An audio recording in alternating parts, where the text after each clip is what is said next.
하와라는 이름이 성경에 이제 처음 나옵니다. 우리는 하와라고 알고 있죠. 이미 알고 있어서 처음 나왔나 싶은데 처음 나온 것 맞습니다. 하와의 이름의 의미는 생명을 주는 것, 또 살아있는 모든 것들의 어머니라는 뜻을 가지고 있습니다. 원래 이름은 아니죠. 원래 이름은 이 여자의 원래 이름 뭐였습니까? 여자였습니다. 아내, 돕는 배필, 그랬죠. 자, 그 의미들은 아담과의 관계성 안에서 설정된 이름들이죠. 아담과의 관계성 안에서 그 이름의 의미들이 설정이 됩니다. 누구냐, 저 여자? 내 아내. 나를 돕는 배필. 그랬죠. 원래의 관계성은 그랬죠. 그 존재의 관계성은 그렇습니다. 근데 아담이 이제 자기 아내에게 이제 당신은 하와야라고 이름을 지어준 거예요. 요즘 같으면 이제 부인들이 발끈하겠죠. 어디 감히 남편이 존귀하신 부인 이름을 지어 교만하게 이러면서 부인들이 용납 안 하시겠죠. 하나님의 창조의 질서에 있어서 아담에게는 그런 권리를 주셨고 하나님께서 그것을 용인하셨어요. 자, 이런 이름을 지어준 것은 지금 아담이 범죄한 자신들을 향해서 하나님이 하신 말씀, 물론 징벌로 하신 말씀이죠. 그리고 그 안에는 약속도 있습니다만은 그것을 아담이 인정하고 받아들인 거예요. 아담이 범죄한 이후에 하나님이 징벌하시면서 그들을 책망하시면서 징벌하시고 심판을 선언하시고 하셨지만 그들에게 또 은혜를 주시는 가운데 아담과 하와가 하나님의 은혜를 또 받았구나 하는 것을 알게 합니다. 하나님 무슨 약속을 하셨냐면 그 여자의 후손과 뱀의 후손 사이에 어떤 적개심이 존재할 것이다. 그리고 여자의 후손에 대해서 말씀을 하셨고, 그리고 그 여자가 이제는 잉태해서 자녀를 낳을 것이다 라고 말씀을 하셨죠. 그걸 다 받아들인 거예요. 그래서 나온 이름이 하와죠. 그러니까 자기의 배우자 아내로서의 의미보다 이제는 생명을 잉태하고 생명을 낳는 어머니의 이름을 새롭게 부여한 거죠. 어떤 이름에는 사람들의 생각과 기대가 담겨져 있습니다. 사람들의 생각과 기대가 담겨져 있죠. 그래서 대상에 관계된 자들이 그 자신들과 설정된 관계에 따라서 대상에 이름을 짓습니다. 이름을 짓는 자가 그 이름을 붙여주는 그 대상에 대해서 어떤 생각과 기대를 하고 있는지에 따라서 이름이 달라진다는 얘기죠. 예를 들면 이토 히로부미는 조선에는 원수죠. 철천지 원수죠. 그러나 조선을 침략하고 조선을 집어삼킨 모든 일에 최고 마스터 브레인이 이토 히로부미였어요. 철천지 원수입니다. 일본에서는 영웅이라고 합니다, 여러분. 도요토미 히데요시 이토 히로부미는 일본의 영웅입니다. 왜냐하면 대상은 똑같은데 그 대상을 바라보는 그리고 이름을 부여해주는 자들의 관계성에 따라서 이건 원수가 되기도 하고 영웅이 되기도 하죠. 이완용 어떻습니까? 우리나라에서는 매국노죠. 을사오적, 어려운 말로 하면 안 돼. 못 알아먹어. 반역자 그러면 제일 좋아. 아이들이 확 느낍니다. 을사오적. 얘들이 그 무슨 뜻인지 알겠습니까? 못 알아듣죠. 그건 도적이 아니라 반역자죠. 매국노죠. 일본에서는 착한 조선 사람이에요. 착한 조선 사람. 그럼 안중근이나 김구는 뭡니까? 불량선인이에요. 조선인 중에서도 아주 상태가 안 좋은 애들, 나쁜 애들, 테러리스트. 우리는 10만 원권에 김구 얼굴을 넣어야 된다 그러고 있는데 일본에서는 테러리스트. 자, 관계가 달라짐에 따라서 발생한 이름의 변화예요. 자, 제자들에게 예수님께서 물어보셨습니다. 사람들이 나를 뭐라고 하느냐? 예? 주님요? 사람들이 뭐라고 하더라? 뭐 이러쿵 저러쿵 이야기합니다. 그건 됐고 너네는 나를 뭐라고 하느냐? 라고 물으셨죠. 그 얘기는 뭡니까? 제자들이 주님에 대해서 갖는 생각, 제자들이 주님에 대해서 어떤 믿음을 갖고 있느냐를 물어보시는 거죠. 너희는 나를 누구라 하느냐? 사람들이 부르는 이름은 됐고 니네가 나를 부르는 이름, 베드로가 주는 그리스도시요 살아계신 하나님의 아들이시냐, 이렇게 대답을 잘했죠. 자, 범죄한 이후에 아담은 죄의 징벌을 내리시는 하나님의 선언을 받아들였다는 것을 아내의 이름을 새롭게 부르는 것을 통해서 보여주죠.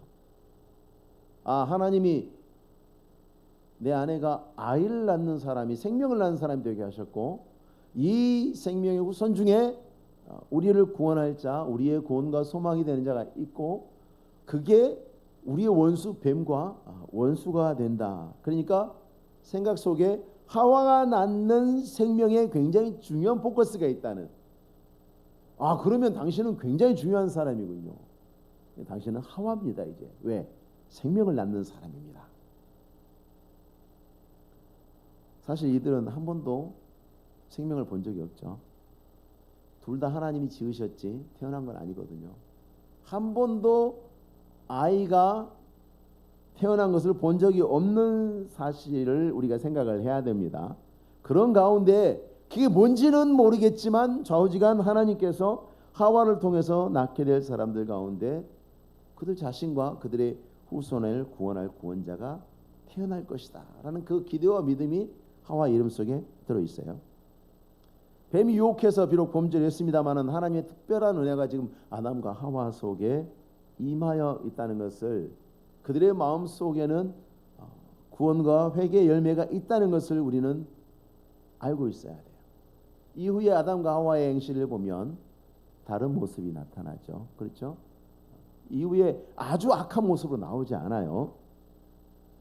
자, 그들이 범죄한 가운데도 하나님께서 내버려 두지 않고 그들을 특별한 섭리로 구원하셔서 하나님이 그들에게 하나님에 대한 믿음을 갖고 있는 것을 지금 비춰 보여주고 계십니다. 여기서 이제 우리가 지나칠 수 없는 것이 가죽옷 이야기를 안 할 수가 없습니다. 자, 범죄에서 죄인이 된 아담과 하와에게 하나님께서 알아서 하신 거죠. 아담과 하와가 우리 무화과 나무 잎이 어울리지 않은 것 같습니다. 가죽옷을 주세요 라고 요청한 것이 아닙니다. 하나님이 그들의 죄를 책망하시고 그들을 징계하시는 중에 그들 영원히 너희는 범죄한 자가 되었구나, 너희는 더러운 자가 되었구나, 내가 너희 옆에 안 갈련다, 그게 아니고 찾아오셔서 구원의 길을 열어두셨습니다. 21절 말씀에 여호와 하나님이 아담과 그의 아내를 위하여 가죽옷을 지어 입히시니라. 자, 아담과 하와의 죄의 심각성을 가장 먼저 간파한 것도 하나님이셨고, 그들에게 회개할 마음을 주셔서 하나님의 심판을 받아들이고 구원의 약속을 받아들이게 하신 것도 하나님이고, 그리고 가죽옷을 만들어서 그들의 부끄러움을 가리워 주신 것도 하나님의 일하심이죠. 아담과 하와는 필요성을 알지도 못했고 요청도 하지 않았고, 그래서 우리는 죄인의 구원이, 이 상황 속에서 죄인이 구원이라는 것이 어느 누구의 어느 무엇의 도움이나 협력 없이 처음부터 끝까지 구원은 하나님의 단독 사역이라는 것, 하나님의 단독적 행동이라는 것을 분명히 확인하게 됩니다. 창세기부터 계시록까지 그렇습니다. 구원은 하나님으로부터만 말미암는 것입니다. 그래서 구원은 완전한 것입니다. 내 것이 들어가는 구원은요, 그거는 구원이 아닙니다. 왜냐하면 우리는 반드시 범죄하고 반드시 실수하고 반드시 악을 저지른 자들이기 때문에 그렇습니다. 그래서 구원이 오로지 하나님에게만 달려있다는 그 약속의 말씀, 선포의 말씀 자체가 얼마나 축복인지 우리는 잊으시면 안 돼요. 물론 하나님이 가죽옷을 만들어 주셨다 그래서 그게 죄를 가려주는 건 아닙니다. 그러면 하나님 앞에 나아갈 때 죽어서 세상을 떠나는 분들은 전부 다 가죽옷 입히면 되겠네요. 그죠? 가죽 양가죽으로 다 이렇게 수의해갖고 입으시면 천국 나중에 심판대 앞에 가면 가죽옷이 다 가려져서 제가 안 보입니까? 그건 아니죠. 그건 아닙니다. 그 가죽옷 자체가 아담과 하와의 죄를 실제적이고 그리고 영구적으로 가려주는 건 아니에요. 그 메시지죠. 하나님이 시사하시는 어떤 메시지가 있는 거죠.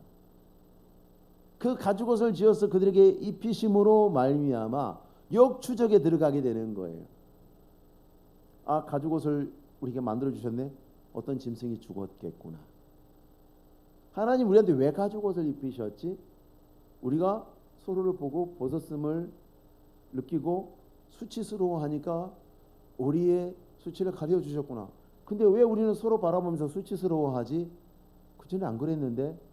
죄 때문에 여기까지 가는 거예요. 하나님이 그걸 생각하게 하시는 거죠. 죄 없는 동물의 희생을 통해서 하나님이 대속의 희생을 말씀하시고, 그리고 그 죄 없는 동물의 희생으로 말미암아서 죄 없는 동물에게 있는 가죽옷이 입혀지죠. 그게 의의 전가예요. 예수 그리스도의 십자가의 속죄하심으로 인해서 하나님의 백성들이 뭘 입습니까? 하얀 세마포 옷을 입죠. 요한계시록을 보면 다 같이 하얀 세마포 옷을 입습니다. 어린 양의 피에 씻어서 그 옷을 깨끗하게 한 하얀 세마포를 똑같이 입잖아요. 그건 우리 게 아니에요. 우리가 입고 있지만 예수 그리스도께서 주신 거죠. 그게 의의 전가예요. 우리가 한 게 없어요. 그리스도로 말미암아 온전히 주어진 거죠. 그리고 그 죄의 구원의 값이라는 것이 우리가 절대 지불할 수 없는데, 우리가 도저히 지불할 수 없는 값없는 것, 값이 없는데, 지불할 돈이 없기 때문에 값이 없는 건데 하나님께서 값없이 주셨다는 것을 발견하게 됩니다. 하나님이 인간을 창조하실 때 그들 향한 계획을 세우셨습니다. 그들이 영원히 살 수 있도록. 그래서 어떤 사람은 그런 질문합니다. 영원히 살고 아무도 안 죽으면 세상이 미어 터지겠네요. 그건 그때 가서 걱정하실 일이고, 그거는 이제 너무 생각이 많은 분들은 소설을 막 머릿속에서 씁니다만은 하나님께서 그때 가면 또 섭리가 있으셨겠죠. 영원한 하나님께서 영원한 생명을 상정하셨는데 아담과 하와가 뱀의 유혹으로 그 하나님으로부터 등을 돌리고 범죄함으로 이제 하나님의 계획을 실제적으로 거부한 거예요. 그래서 22절 말씀에 여호와 하나님이 이르시되 보라 이 사람이 선악을 아는 일에 우리 중에 하나같이 되었으니 그가 그의 손을 들어 생명나무 열매도 따먹고 영생할까 하노라 하시고. 어떤 사람들은 이 이야기를 읽으면서 하나님 야박하네, 야박하네.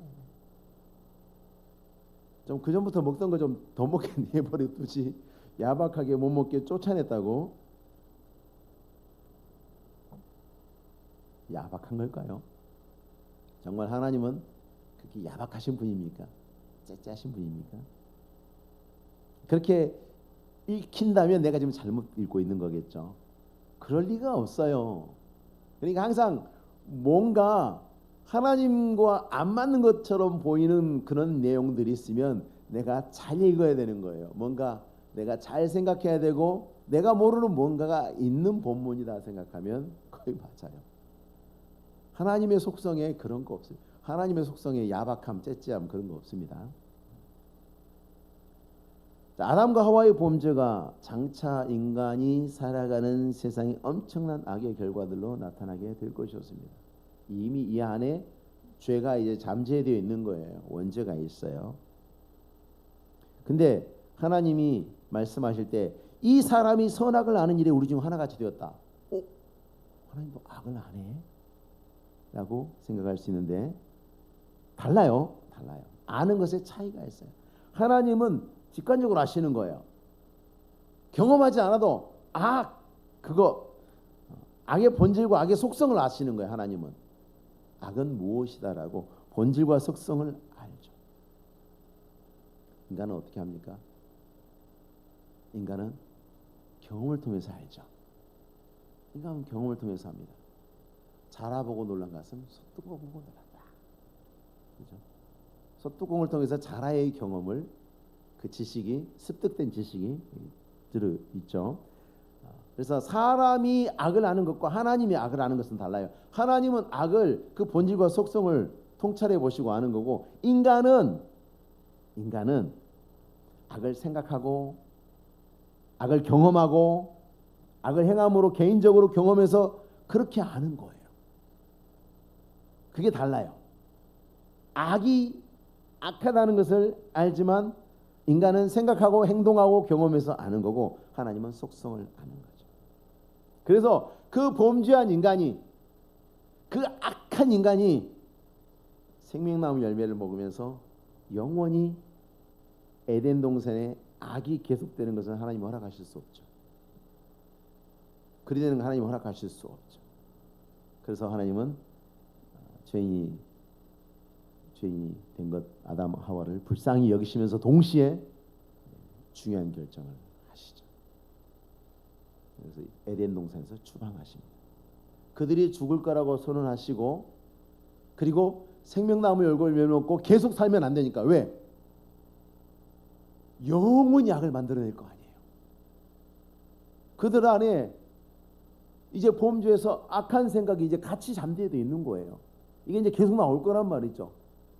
하나님이 은혜를 주셨음에도 불구하고 하나님의 말씀을 받아들이고 여전히 하나님을 바라보고, 나중에 가인과 아벨 이름을 짓고 할 때 보면 아담과 하와가 여전히 하나님을 바라보고 있어요. 그럼에도 불구하고 이제 마치 오늘날 예수 믿는 우리들처럼 하나님을 향한 우리의 마음과 동시에 이 악이 끊임없이 악을 생산해낼 거예요. 그러니까 에덴 동산에 있으면 안 되는 거예요. 그래서 아담과 하와를 에덴 동산에서 추방하심을 통해서 그들을 구원하시는 거예요. 안 그러면 그들은 영원히 악에 고통당하면서, 여러분, 악을 저지르면 행복한가요? 악을 저지르면 행복한가요? 아니, 악을 저지른 그 사람도 고통당하는 거예요. 그 심리학에서 하는 얘기예요. 사람이 누군가에게 악을 행하면 고통당해요. 그래서 전쟁 영웅들이 자살하는 거예요. 수많은 적을 물리치고 전쟁 영웅이 됐는데 왜 자살해요? 사람 죽이는 게 쉬운 일입니까? 사람들은 적을 많이 죽였다고 하지만 그 적도 사람이에요. 관계성에서 봤을 때는 저쪽에서 누군가의 아버지고 어머니고, 누군가의 아들이고, 누군가의 삼촌이고, 누군가의 옆집 아저씨고 그렇단 말이에요. 그 사람이 죽음 앞에서 두려워 떨면서 놀래면서 살려달라고 빌 수도 있고, 그런데 막 총으로 쏴 죽이고 찔러 죽이고 막 하면서 돌아왔더니 훈장 달아주고 막 박수 쳐주고 빵빠레는데 끝나고 집에 가서 다 잠들려올 때 잠이 안 와. 왜 그럴까요? 사람 죽이는 게 잘한 일이 아니에요. 전쟁이라는 불가피한 상황 속에 있어서 사람이 죽고 죽이지만 그게 잘한 일은 아니거든요. 복된 일이 아니거든요. 옛날에 망나니들이 그래서 맨정신에 사람 목을 못 치잖아요. 뭐 했습니까? 술 먹고, 그렇죠? 술 취해가지고 하지 않습니까? 아담과 하와가 특별히 우리하고 다르게, 우리는 에덴 동산 이야기를 보면서 에덴이 그랬구나 이렇게 생각하죠. 우리 다 그래요. 왜요? 아무도 가본 사람이 없어, 우리는. 그렇죠? 그냥 뭐 좋은가 보다. 근데 아담과 하와는 에덴 동산에서 살았어요. 에덴이 얼마나 좋은지 알아. 얼마나 좋은지, 에덴이 얼마나 좋은지를 알고 이미 경험한 상태에서 범죄했어요. 그들 안에 악이 숨쉬고 꿈틀대고 있는 걸 알면서도 에덴의 아름다움을 너무나 잘 알기 때문에, 에덴에 들어가면 생명나무가 있고 그 생명나무 열매를 따먹으면 안 죽는다는 것을 알기 때문에 나가고 싶어 하지 않았을 거예요. 오늘날 사람들이 추구하는 것을 봐도 누구라도 그렇게 했을 거예요. 자기가 악한 인간일수록 여러분 더 오래 살라 그래요. 얼마나 자기 생명에 애착이 강한지 아십니까? 악한 인간일수록 더 그런 거예요. 근데 하나님께서는 아담과 하와가 죄인으로 영원히, 그들이 죄인으로 영원히 사는 것을 허용할 수 없는 거예요. 그건 아담과 하와에게 저주예요. 영원한 저주예요. 지옥에 가 있는 사람들이 왜 저주입니까? 죄인으로 영원히 거기 있잖아요. 죄인으로 영원히 살고 있는 거기가 지옥이에요. 거기가 지옥이라고. 아담과 하와가 에덴 동산에서 영원히 살면 에덴이 지옥인 거예요. 에덴이. 왜? 그 안에서 끊임없이 악과 죄가 쏟아져 나오는데 안 죽어. 이 진정한 저주가 되죠. 가끔 영화 가운데 인간이 죽지 않는 것을 상징하는 작품들이 나오죠. 근데 가만히 통찰해 보면 어떻습니까? 결과는 암울하죠. 결론은 암울해요. 답이 없어. 말 그대로. 네 글자로 답이 없다. 사람이 누구든지 간에 안 죽으면 답이 없다. 첫 번째, 어떻게 되냐면 우리가 세상에서 좋다고 즐겁다는 것들이 재미가 없어지기 시작해. 그게 진짜 즐거움이 아니거든요. 그 다음에가 뭐냐면 그 악으로부터 고통을 당하는, 이 두 가지 고통을 당하는. 더 이상 세상이 우리에게 위로가 됐다고 우리가 위로라고 생각하고 붙들고 있던 것들이 더 이상 위로가 되지 않아.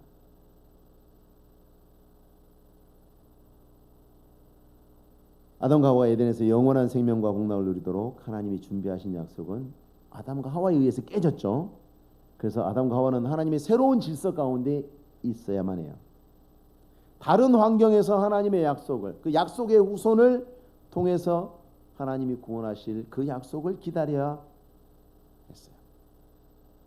죽음을 통해서 이것을 벗어나고 약속의 후손을 통한 하나님의 구원의 약속을 기다려야 했어요. 아담과 하와가 불순종함으로 범죄했으니까 하나님이 추방해도 그들은 들어가려고 했을 거예요. 아니까. 저기 뭐가 있는지 아니까. 저가 좋은지 아니까. 여러분, 만약에 온 세상에 더 이상 사람 살 곳이 못 되고 일부 지역만 사람이 산다 그러면 장벽을 막 치겠죠. 영화에 나오는 것처럼 막 높은 장벽, 사람들이 못 들어오는 장벽. 왜?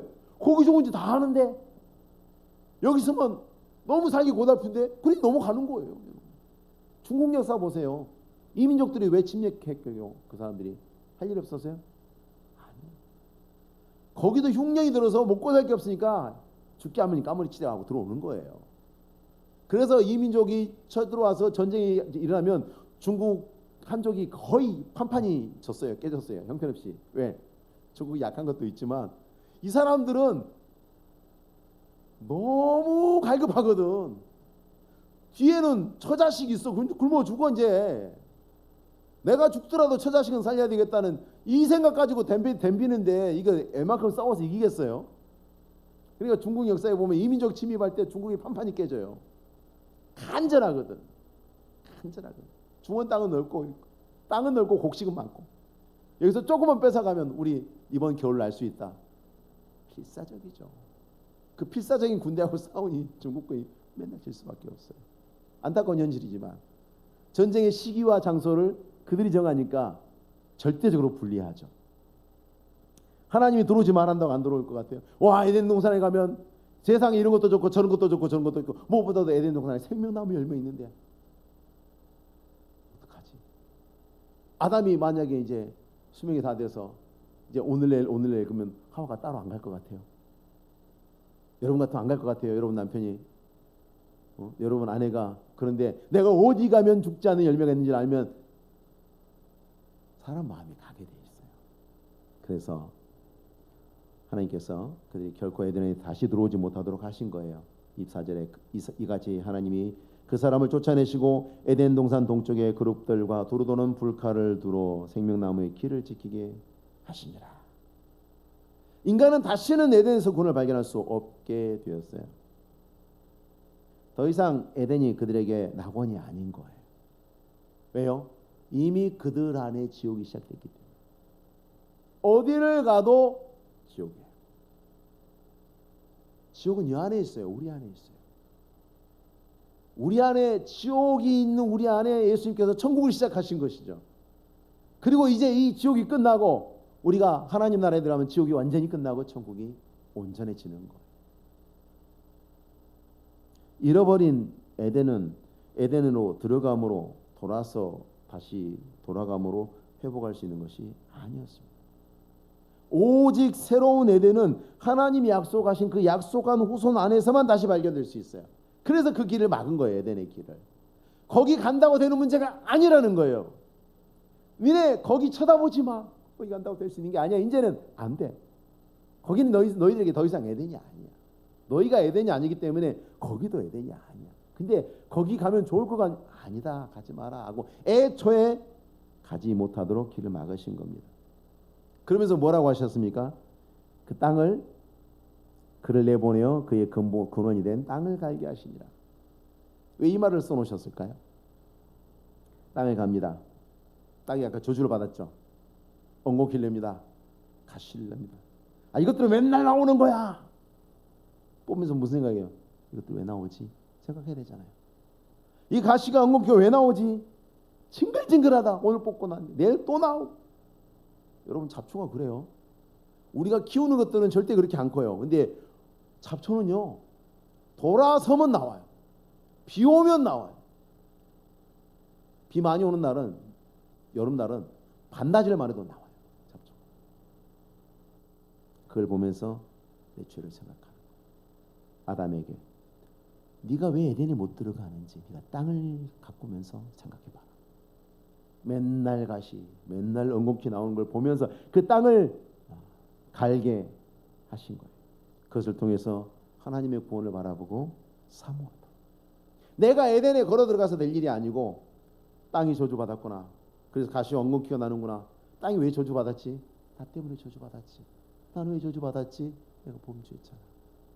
아, 내가 에덴 동산 들어간다고 범죄한 내가 에덴 동산 들어간다고 에덴이 낙원이 되지는 않겠구나. 왜? 이미 내 안에 낙원이 없어요. 저주를 받았으니. 그런데 어리석게도 인간은 근본된 땅을 갈면서도 자신들의 죄를 발견하지 못하죠.